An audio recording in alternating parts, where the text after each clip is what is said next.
very good morning, everyone. On behalf of the entire organizing team, I extend a very warm welcome to you this morning. It has been an absolute honor and privilege to organize this conference. The last 1 year has been an exciting year for India. In fact, many would agree that we are in a new India today, an India that is more aspirational than ever before. From the lows of unprecedented corruption scandals to the highs of increased GDP growth, it has been an interesting journey. The massive mandate for Prime Minister Narendra Modi, the first single-party government in the last 30 years, reflects the aspirations of a new India. From foreign policy to new manufacturing policies, there is tremendous churn. But as they say, ye dil mange more. We need more. This conference reflects on this new India in a changing world. The conference discusses the new foreign policy, economic reforms, and initiatives such as Make in India that indicate the desire of 1.2 billion aspirational hearts. The success of any initiative depends upon organizational culture. Therefore, we discuss the role of spirituality and Indian culture in shaping India and Indians. This will be followed by discussions on the role of different sectors in defining India, from IT to healthcare to digital economy. Our opening speaker this morning is Mr. Pat Hale. Pat joined MIT in 2003, following a 22-year career in the US Navy. Since then, he is the executive director of the System Design and Management Program. His professional interests include the application of system engineering in commercial product design and engineering process frameworks. Mr. Hale has been a member of the International Council of System Design since 1994 and has been on the board of directors for 11 years. Please join me in welcoming Mr. Pat Hale. I hope you and Pat would pardon me. We just got the Prime Minister's message.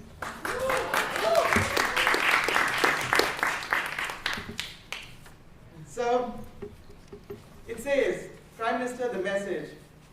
I am happy to learn that the MIT India Conference is being organized at MIT on the theme, A New India in a Changing World. India's transformation to a developed nation is an event of great consequence for our beautiful planet. It will lead to a world of more hope and more opportunities. A prosperous India will be a global force for peace and stability. On this occasion, I convey my best wishes to the organizers and the participants of the MIT India Conference and hope the deliberations will lead to fruitful and productive outcomes. Narendra Modi. From this platform, we would like to thank Shri Narendra Modi for his best wishes, and we truly hope that all of these would lead to very helpful thought and ideation that will help India and lead to a better future for all of us. Now I invite Mr. Pat Hale.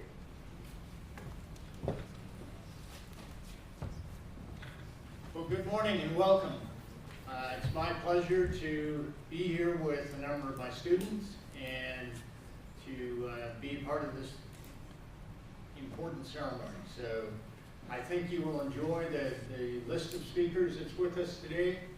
They are very well known in their fields for good reason. They have a solid background, and I think you will find that they will not only entertain you, but teach you something. So I would say you will have a good day here. It's my great pleasure to introduce the lead speaker, who is Shiv Shankar Menon. He served as National Security Advisor to the Prime Minister, Manmohan Singh.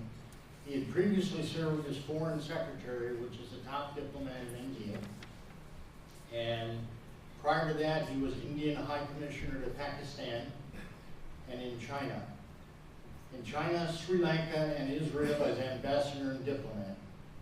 A major milestone of his career was the Indo-US nuclear deal, for which he worked hard to convince NSG nations to get a clean waiver for nuclear supplies to India.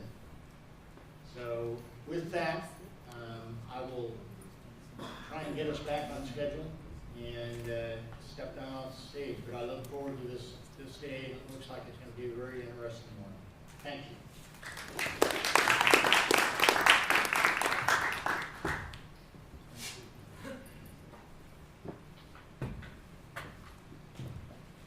Thank you, Mr. Dayton. And thank you, ladies and gentlemen, for asking me to speak to you today. I was a bit unsure of myself when I looked at the title that you suggested, which was to speak on foreign policy of a new India. I misread it, honestly speaking. I read it as foreign policy for a new India. And I think there is a difference there. And the reason is because it seems to me that the basic goal of our foreign policy has been consistent. You heard Prime Minister Modi's message.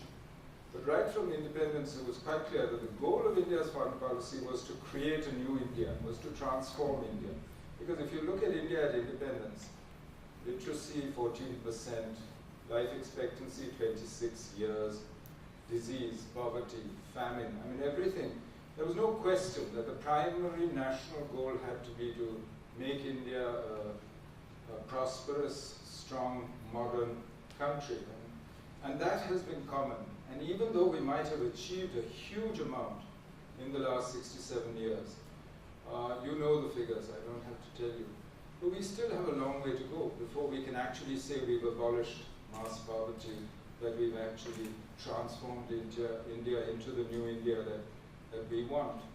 So that goal is the overriding goal, not just for the nation, but certainly for foreign policy.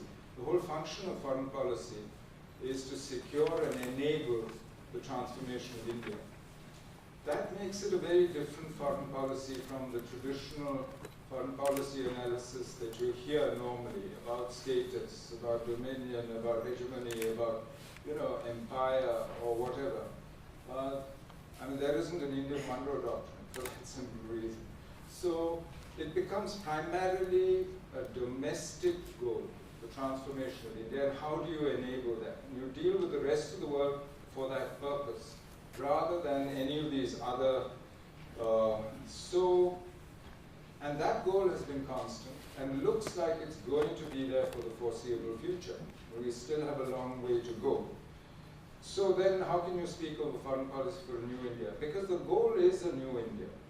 And therefore, and there are three other reasons why I think we need to speak of a foreign policy for a new India. One is India itself has transformed so considerably in the last 67 years that we today have capabilities that we didn't have before. If we were able to evacuate over 10,000 Indians and foreigners from Lebanon, from Beirut, another 18,000 from Libya 3 years ago, now another 8,000 almost Indians, 6,900 Indians, 1,900 foreigners from Yemen in the last few weeks. Those are capabilities 10 years ago we just didn't have. We have the ability today to do things in our foreign policy which we weren't before. We can now think of being a net provider of security in our immediate neighborhood. And we have moved as a result from being passive spectators.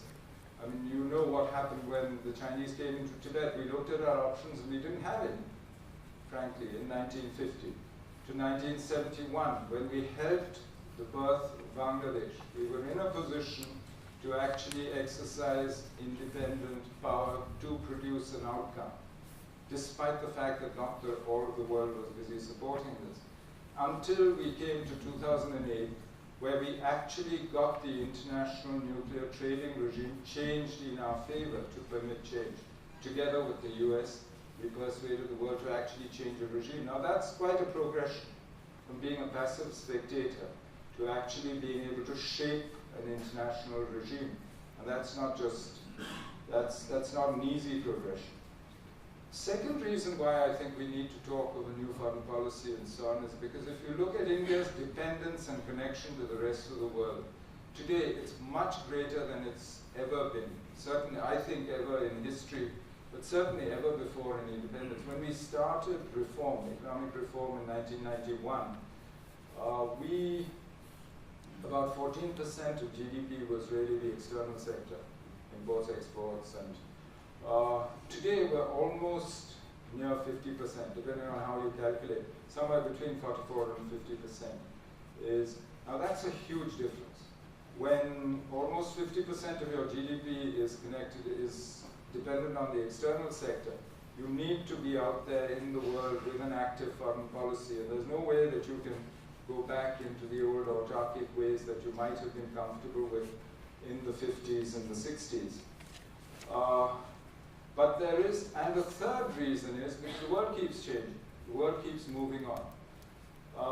If you think of it, India and China were among the two greatest beneficiaries of the almost 2 decades of an open international trading and investment of open capital flows internationally, of globalization really, in the 2 decades after the end of the Cold War, from say roughly 1989 until 2008, when the global financial crisis came. And India is a huge beneficiary, and second only to China, of that period. But that was, now, we are now embarking on these huge challenges, Make in India or industrialization, in effect. We are about to, for the first time last year, I think, we created more jobs in the cities than we did outside, in rural India. We're urbanizing on a scale which, in another 8 to 10 years, we will probably end up with 50% of our population in cities at the rate we're going now. We're urbanizing, we're industrializing, and we're changing. But we're doing this when the international environment is no longer as conducive as it was when, say, China became the workshop of the world in the 90s and the first decade of the century. So you need to engage with the world in new and creative ways. You have to actually go out there and run a foreign policy, which does, I mean, if you think of it, the world order today is under stress. The traditional Western, liberal, US-led world order feels under stress, and you can see it in various ways.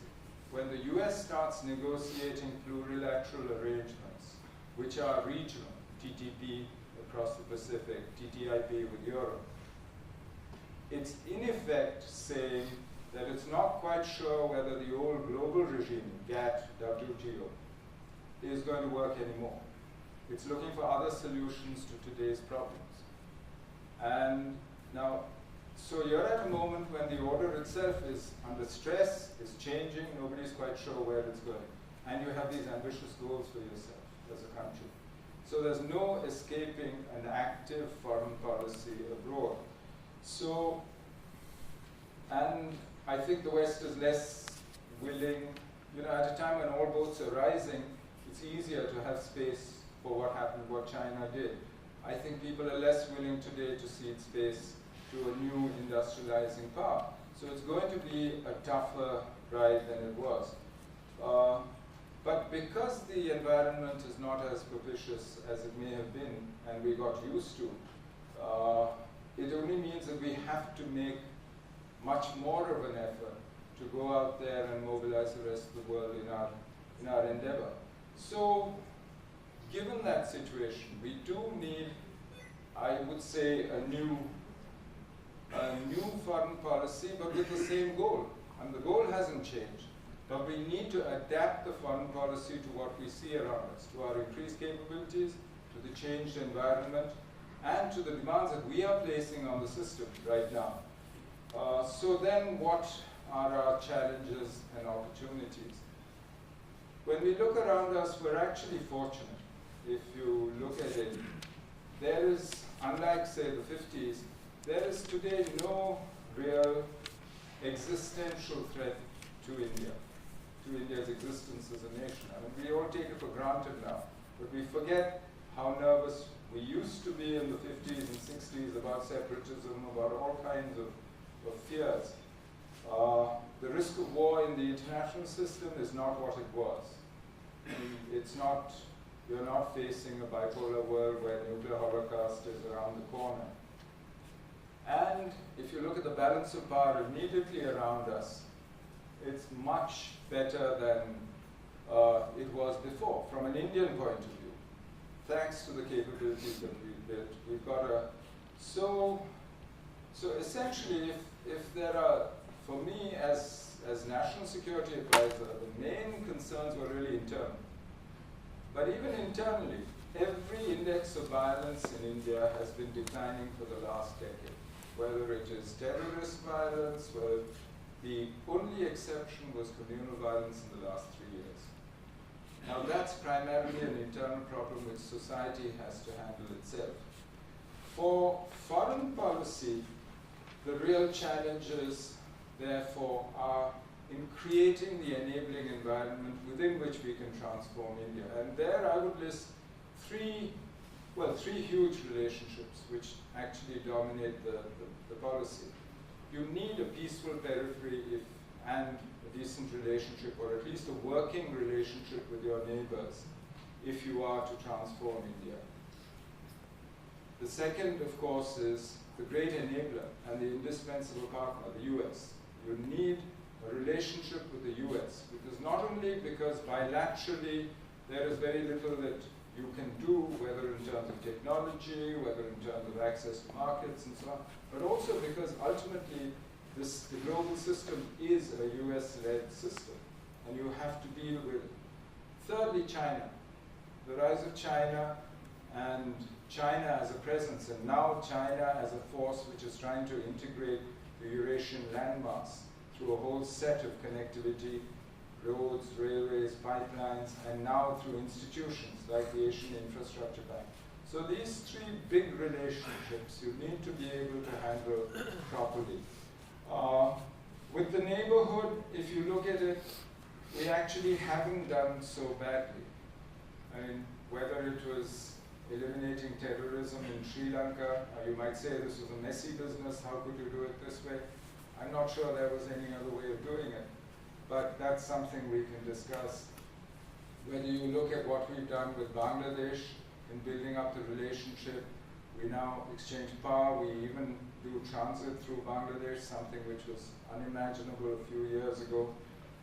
Whether it's Nepal, where if you look at it, we've mainstreamed the Maoists. We might not have built the perfect democratic system, but we've worked with our partners to at least end the civil war and bring a measure of peace. So if you look at the situation in the neighborhood, at what SAFTA has done for most of the relations, it's actually much better than it was before. The big exception, of course, is Pakistan, for reasons which are primarily, I think, internal to Pakistan's capacity to carry the relationship and to her own developments. With the US, you've seen the transformation of this partnership. If anything, it's gone from strength to strength. And for me, the best part of it is that it's been a bipartisan effort on both sides. In the US, it started with the Clinton administration, Bush administration with civil nuclear and all the rest.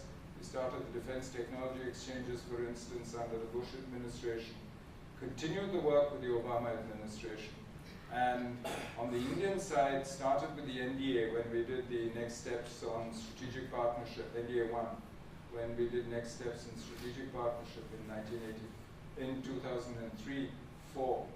And then the civil nuclear under the Manmohan Singh government, strategic partnership. And now you've seen the Indian side actually doubling down on that relationship when Prime Minister Modi invited President Obama to Republic Day. And at one stage, I remember when we were totting up the dialogues that we have, India-US dialogues, we had something like 32 dialogues going on in every possible field of human endeavor, which gives you a sense of how deep that relationship is. China is the complex one, and China is the much harder relationship to categorize because we both compete and cooperate. In 1988, we decided to deal with the boundary issue separately, try and settle it, and maintain peace on the border as it was, but not to allow that to affect the rest of the relationship, let the rest of the relationship grow. And the result is China is today our biggest trading partner in goods. We have a huge economic relationship in goods. If you add services and the rest of it, then of course it's the US, which is India's biggest economic partner. And we actually cooperate on the international stage in various ways. At the same time, however, you do rub up against each other in the periphery because you share the periphery. Their periphery is yours and yours is theirs. And both are active in that periphery. So the perfect example of this sort of bivalent cooperate and compete at the same time in relationship is really maritime security, the Indian Ocean, South China Sea, where you both have a common interest in keeping the sea lanes open. This is where your trade, your energy flows, everything goes through. So you theoretically, at broadest level of generalization, you both have a common interest in keeping the sea lanes open. In practice, however, neither side is very happy to see the other one in its near seas. I mean, the Chinese complain about India drilling for oil in the South China Sea. They started complaining only recently, actually, in 2008, which, though we've been drilling since 1988 off the coast of Vietnam. We now see Chinese naval presence in the Indian Ocean, which wasn't there before. They first came into the anti-virus sea off the Gulf of Aden in 2008. 2014, from about 2013, there's been a regular PLA naval presence, at least a patrol, not regular presence. And 2014, they actually sent an SSBN in thrice. Now, you might say that so far this hasn't amounted to much, but they are also building infrastructure all around the Indian Ocean littoral. And you've seen in Gwadar, for instance, this is potentially dual use. Whether it will be used purely as an economic corridor or for other purposes, who knows. So the question is really, how do you judge, how do you categorize a relationship like this? It's not very easy to say, you know, is this friendship? Is it not friendship? Are you competing? Is there rivalry? There is a narrative in India which unfortunately is growing of two battling Asian giants with inevitable conflict. It's an easy story for the media, and it's a much easier concept but I think the reality is much, much more complex than that, fortunately. And so far, at least, both governments have worked on making sure that they understand the complexities and the dangers. As long as both countries are concentrated on their domestic transformation and realize the costs of conflict, I think it's going to continue as it is. You can expect the peace that we have to continue. And for India, certainly, our primary purpose, as I said right at the beginning, is the transformation of India. Now, there's a whole set of other new issues which also require creative thinking and changes in our foreign policy. If there's one thing that can derail the transformation of India, it's energy security. We have, over the last 10 years, actually built the industrial capacity to produce electricity that we need. And if you look at what we're doing, it should take care of about 5 to 6% growth in demand as well. We have the capacity, but we don't have the fuel. We are now net importers of coal. All hydrocarbon fuels we actually import. What we produce domestically is nowhere near our demands, or it's in the wrong place, or it's the wrong kind, quality, and you know the problems. And this is why it has very strange unintended consequences for foreign policy. For instance, you'll see India now much more forthcoming on climate change negotiations and much more willing to do things on renewables for its own reasons. For two reasons, actually. One is the Indian middle class, which is a creation of this transformation that we've seen, will not put up with its children having to breathe the filthiest air in the world in New Delhi. So they'll go to the courts and they'll get the courts to start changing. But also, if you look at it, if we're going to be totally dependent on imported hydrocarbon fuels, it's not a happy position for any state which has such large developmental needs for itself. So we will bet on renewables.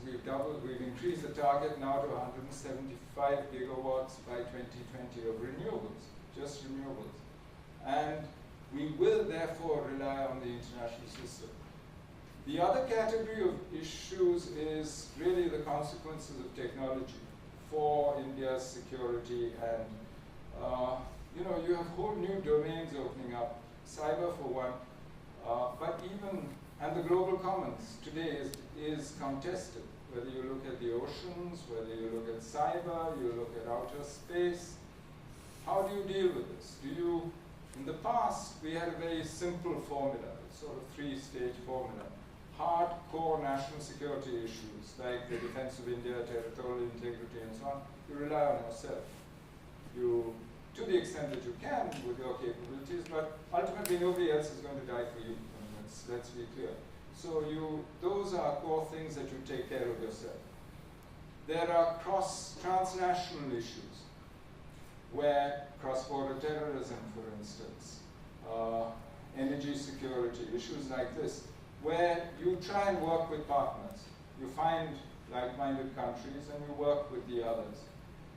And then there are global order issues, like the global commons, and do the high seas stay open to navigation?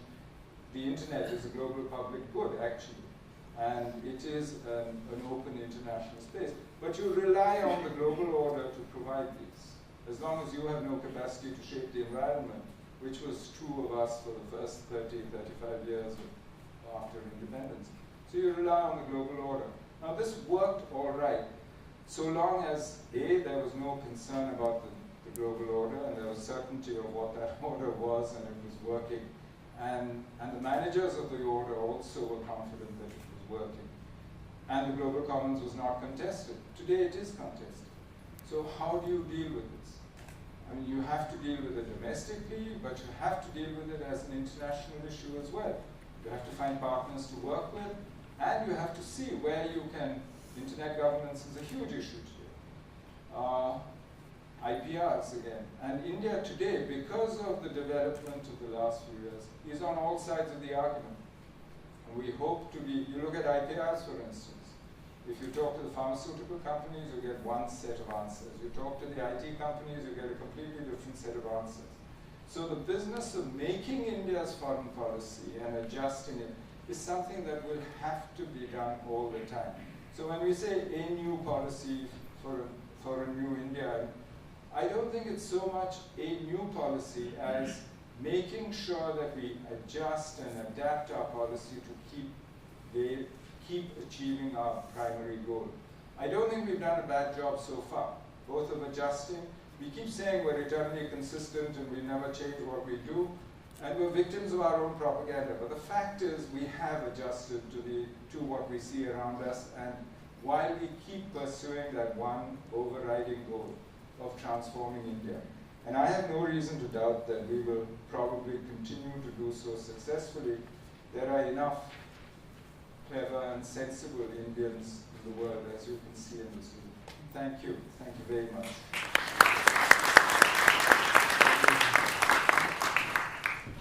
I'd be happy to answer questions, but more important to hear what you have to say.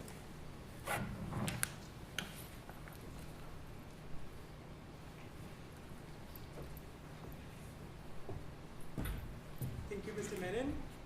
So this time we have an interesting pattern of questions. So what you see on your screens there is a new software called Pigeonhole.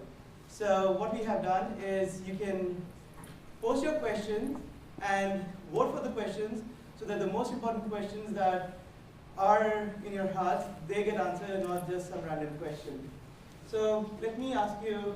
So you pick the question and I'll answer. or you can pick the question. No, I'm easy.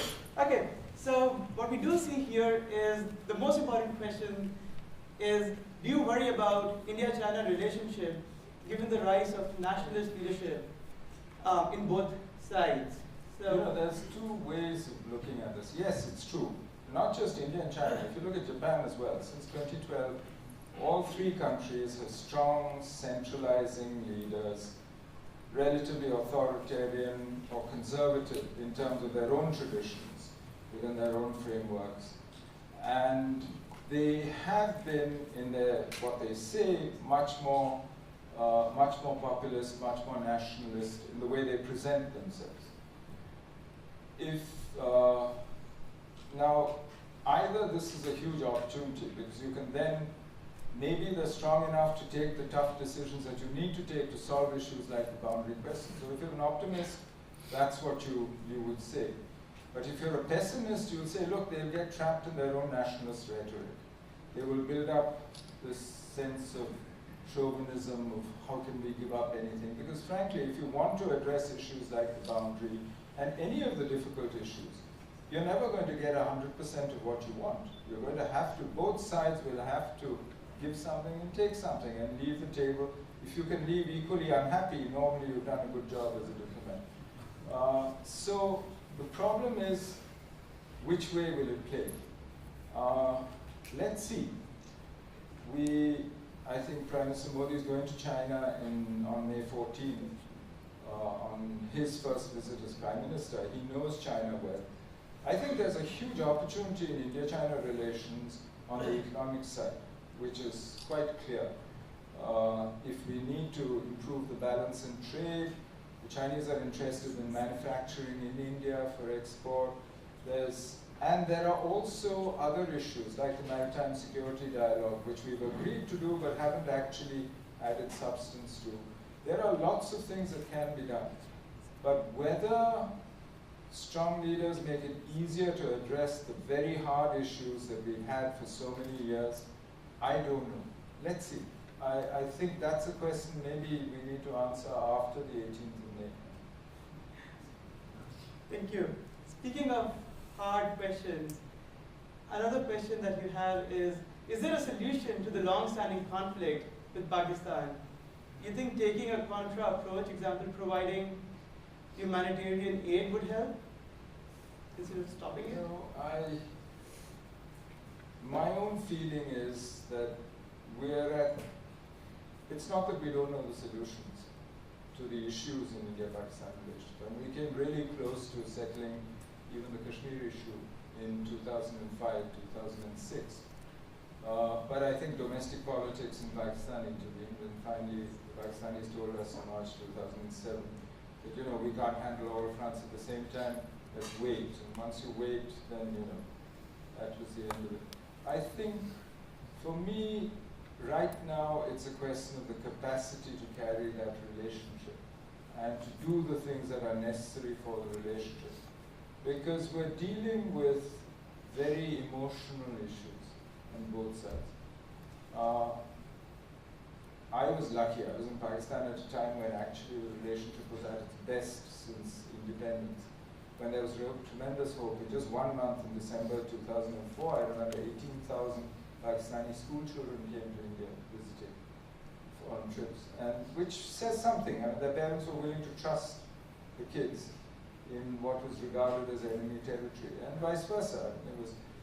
But you go through this cycle of euphoria and then despair, terrible, and you do have to deal right through that period. We dealt with, the Mumbai train attacks, which actually killed more people than the 26/11. So you do have to address issues like terrorism.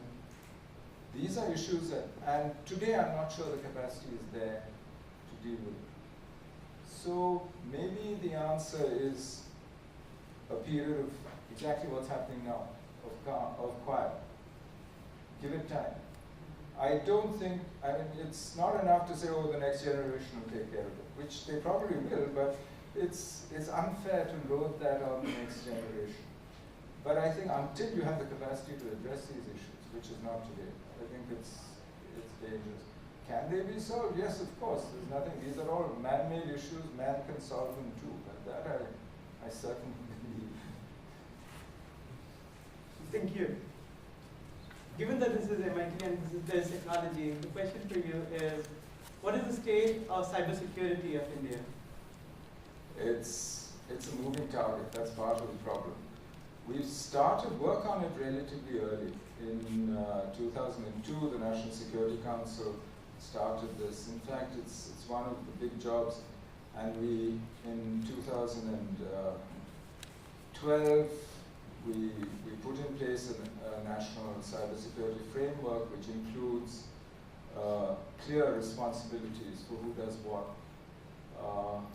But actually implementing it, because cyber is everybody's business but nobody's business. Nobody's responsible, and it's only as good as the weakest link in the chain. So we still have a long way to go. I think the approach that we adopted was to work from the known, from the particular to the general, rather than trying to do everything at the same time.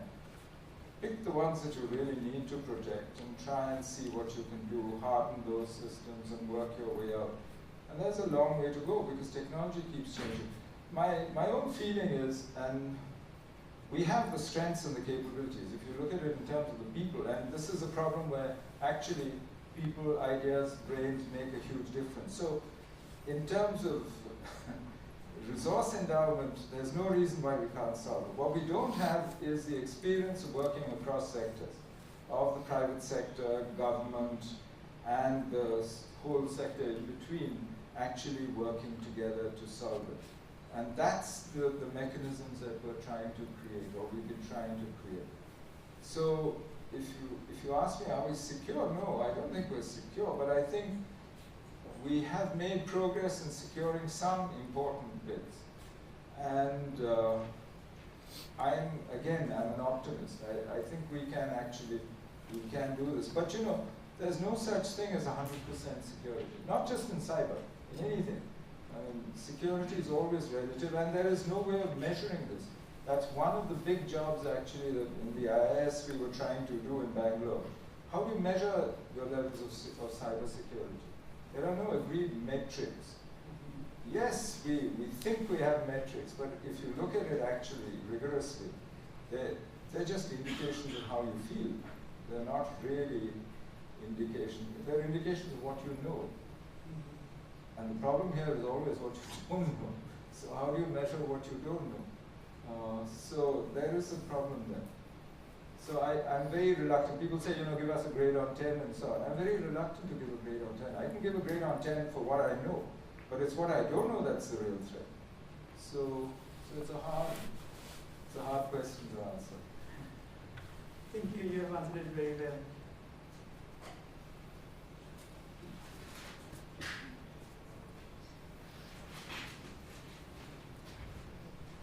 So the other question that we have is, how do you think India's security policy and plan would change with the new government setting in? I think you have answered this in part already, and therefore I would probably, unless and until you want to add to this question, I'll probably move to the next one. Can you speak, I think the other question is as well as again repeated here. What are some of the question that I have for you is, what are some of the solutions to the Tibet problem, if there is any problem now? Well, I think part of the problem is that different parties have different solutions in mind. So it's, you can't do a Venn diagram saying this is what Beijing wants, this is what the Dalai Lama wants, this is what the Tibetan community wants, this is what would suit the international community or India, and say, okay, this is the common area and this is the solution. Today the trouble is there isn't any overlap between what each of the parties and those who are involved actually see as a solution. So it's very hard to say what the solution would be. You can do a big scholarly thesis on what each one of those parties wants or what is in their interests also. But it's not, but I don't think there's a simple answer to that. Okay. Well, what's your take on Prime Minister Modi's focus on Japan? Earlier when he came in, there was a lot of enthusiasm that he's friends with Abe. Some of it has dropped off, or do you think that it's still going good? Actually, with Japan, the relationship has grown steadily and incrementally. It was always a good relationship economically. I think what happened was The Japanese were careful, cautious. They watched the results of reform in India, of liberalization. And I think around 2003 or so, and really they said, yes, it's worth looking at this economy seriously. This does have potential. By about 2005-06, they were then willing to look at the political and military parts of it. In 2008, we signed a defense cooperation agreement, India and Japan. So we actually broadened, and we started around the same period, around 2005, we started doing military exercises together with Japan. But, you know, with Japan, it's always been like this. It's been incremental, step by step, little bit by little bit. They seem to, I think they're shy of the big bang of the publicity and that goes with it. I think there's several reasons for that relationship to get even thicker, as it were.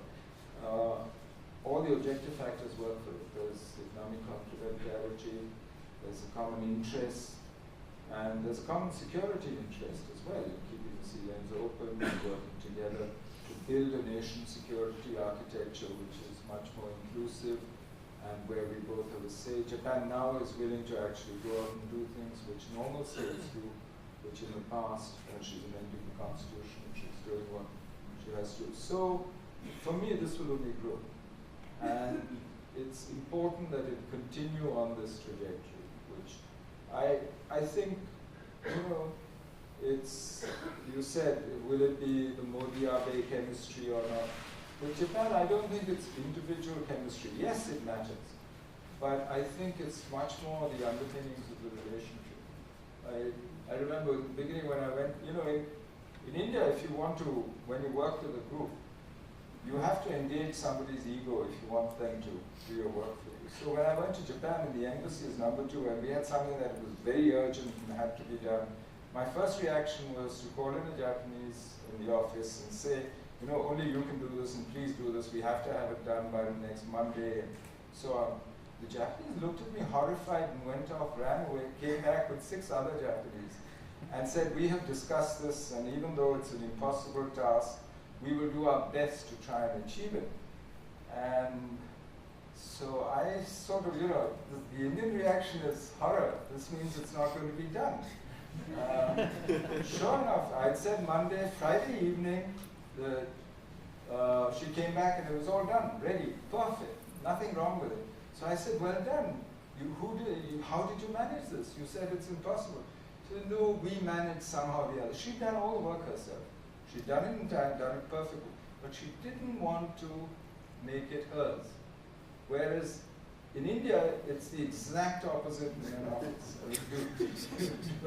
So I think, you know, as a more general rule, I think you have a basis for a really good relationship with Japan.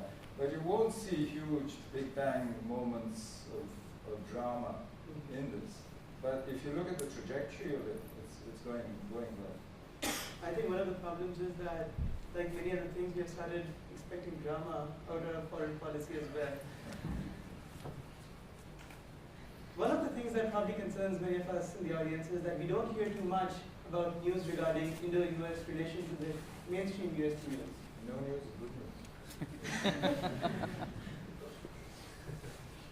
Is it? I think it is. And I think that there is like a big disparity between the way India reports US news and even a small report published by the US, even though it has no consequence on India, would be blown out of proportion. There is a huge asymmetry in the relationship, and you have to remember there are real estate developments in Gurgaon sold as Nassau County and Palm Beach and so on. This, you know, I think it's part of the new India that you look to the US, you look abroad, they're much more engaged in what they see around them. They have, you know, this is a whole new, young, aspirational India. And for them, what happens in the relationship with the US is very important. But there is an asymmetry, not just economic, but of power, of position. We're at 2 very different levels of development. So I don't think you can expect the relationship to be perceived or presented in quite the same way in both countries. The other thing is much of what is done now and what has real lasting value, like the Defense Technology Initiative that Ash Carter started when he was Undersecretary, and that now, in fact, we're now talking of even working together on aircraft carrier technologies on defense, US defense manufacturing in India and transfer technologies. Things like that don't necessarily lend themselves to, media coverage. Best done quietly. The kind of cooperation we do on counterterrorism, for instance, which has grown so quickly. So a lot of the meat of the relationship, you see signs of it. And when President Obama visited, for the first time we issued a joint vision statement on the Asia Pacific. That's the first time we've actually said, okay, this is our congruence, this is how we see the region and the larger region. And that's a big step. Because if you start seeing the same picture, if you start seeing the world the same way, presumably you want to do the same things and you will do them together, each according to his own capacity. And it will be different because of, as I said, of the asymmetry. But I think that asymmetry reflects itself in the media coverage as well. Yes. There is an asymmetry, but probably the aspirational India is not so happy with that asymmetry. And that is a good thing, because that probably helps us. They have ambitions. It's good. Yes. Nothing wrong with it. Another question that we have is, what capabilities are most critical for improving India's intelligence in the near future? Is there such an agenda? Well, they certainly have a plan of what to do, and we've had a series of reviews of the intelligence capability. But then if they went around saying what they were going to do and how to do it, it wouldn't be very intelligent to them.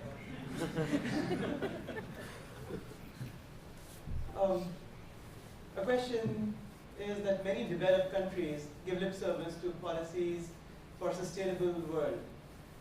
How is India addressing this? And I think it's alluding to the fact that most countries are saying that use solar technology, we'll subsidize it. Is there any headway, or are these claims by the developed world very coherent and something that we can believe in? On energy, as I said, for me, renewables is an essential part of our own solution to our own energy problem. And we will do it in our own interest. Mm-hmm. I don't think we can go around counting on the rest of the world to solve our problem. We can maybe use the size of our market to get the rest of the world interested and to negotiate the terms on which the rest of the world deals with us in this sector. But ultimately, it's a matter of our own survival. It's not as though we have the choice to stand still and sit where we are. If we don't create, 17 million jobs a year, if we don't keep growing this economy, we're actually heading for real trouble. It's not just a choice between stay where we are and get much better. It could get much worse if we don't move forward and move forward rapidly. So it's in our own interest. As I said, energy for me is the key to that future. And you need an energy diplomacy which therefore helps you to create the capabilities to deal with that issue. Frankly, if India did what it says now that it will do, the more ambitious plans on renewables, that in itself is a huge contribution to the rest of the world. And I think we'll do it for the simple reason that it's in our own interest, that today there is a social basis in the middle class of popular demand actually for those kinds of steps by India on energy. But I don't think that India's energy problems are going to be solved by international negotiations or what happens in Paris or wherever. You have to solve your own problems in that case. Well, it's India's, there isn't any other country with the same geography, history, resource endowment, size, and you need to start dealing with that yourself. Well, you've made a good start so far. I don't think you've done badly so far. If you measure by any historical standards, I mean, you know, what we used to derisively call the Hindu rate of growth, 3.5%, is what the UK achieved at the height of the Industrial Revolution.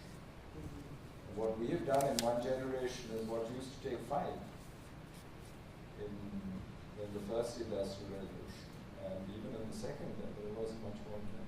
So I don't think we've done badly at all, but it's just that we have to keep running, keep moving forward, and so we have to address these kinds of issues ourselves. Another thing that bothers the aspirational India is when will we get the UN's seat in the Permanent Council? Well, What should India do? Well, you know, the formula is quite simple. You just need 128 countries to vote for you in the General Assembly, and you need 5 permanent members. So it looks very simple. But actually, to my mind, nobody hands over power easily to anybody else. I mean, show me a system where people, even in established democratic systems, people fight elections. They fight elections. They don't just, you know, say, okay, I've had my turn, thank you, I'm going home. It's, I don't see that happening so easily until reality gets up and hits the system in the face. I mean, until you have a crisis that you cannot solve. You came close to it in 2008 when, because of the global financial crisis, and the G8 realized they couldn't handle this on their own. So they called the G20 into existence. And the G20 was effective in April 2009, right at the beginning. But as soon as the crisis was over, you know, if you look at what the G20 has done since, not very much. So to my mind, that situation hasn't arisen yet. If people want an effective Security Council which can actually do things and see no other way of getting their way, then yes, you will get Security Council reform. You'll get the Security Council reform to reflect reality, or the realities of power and how power is distributed in the world today. But right now, that's not the case. I mean, there are coalitions of the willing, things are done behind the Security Council's back, and so I'm not an optimist. I mean, to the question, can will it happen quickly and so on? No, I don't think so. I don't see it happening unless God forbid there is a huge crisis. Unless God forbid there is a huge crisis. Well, ladies and gentlemen, join me in thanking Mrs. Shivshankar Menon. It has been an absolute pleasure to